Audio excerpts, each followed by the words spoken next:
সুপ্রিয় দর্শক, এই মুহূর্তে আছি ব্রাহ্মণবাড়িয়া জেলার বিজয়নগর উপজেলার বদন্তি ইউনিয়নের বারোগড়িয়া গ্রামে। আর এখানে হচ্ছে মাদককে নিরুৎসাহিত করার জন্য মরহুম আলী আকবর স্মৃতি ফাউন্ডেশনের উদ্যোগে একটি চমৎকার রচনা প্রতিযোগিতার আয়োজন করা হয়েছে এবং এই মুহূর্তে আছি বারোগড়িয়া আলহাজ ফরিদ মিয়া প্রাথমিক বিদ্যালয়ে। মাদককে নিরুৎসাহিত ও সচেতনতা বৃদ্ধি করার লক্ষ্যে ব্রাহ্মণবাড়িয়ার বিজয়নগর উপজেলার বুধন্তি ইউনিয়নের বারোঘড়িয়া গ্রামে অনুষ্ঠিত হয়েছে মাদক বিরোধী রচনা প্রতিযোগিতা। শুক্রবার মরহুম আলী আকবর খান স্মৃতি ফাউন্ডেশনের উদ্যোগে আয়োজিত এ প্রতিযোগিতায় ছেলেমেয়ে মিলিয়ে মোট ৮৫ জন শিক্ষার্থী অংশগ্রহণ করেন।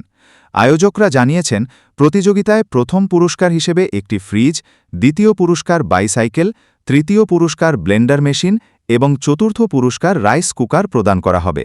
এছাড়াও সকল অংশগ্রহণকারীর জন্য থাকছে সান্ত্বনা পুরস্কার। আগামী ২৫ নভেম্বর মঙ্গলবার ফলাফল ঘোষণা ও পুরস্কার বিতরণী অনুষ্ঠান অনুষ্ঠিত হবে।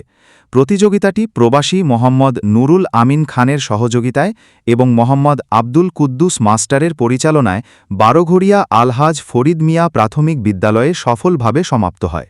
আমি সামিয়া সুলতানা। আমি এখানে এসেছি মাদক বিরোধী আন্দোলনের একজন অংশগ্রহণকারী হিসেবে। এখানে আমাদেরকে মাদকের কুফল সম্পর্কে বিভিন্ন ধরনের প্রশ্ন করা হয়েছে, আমরা সেগুলো ভালোভাবে আনসার দিয়েছি এবং আমরা জানি যে এখানে সবাই বিজয়ী হবে না, আমাদের সবার প্রচেষ্টারও কম নেই।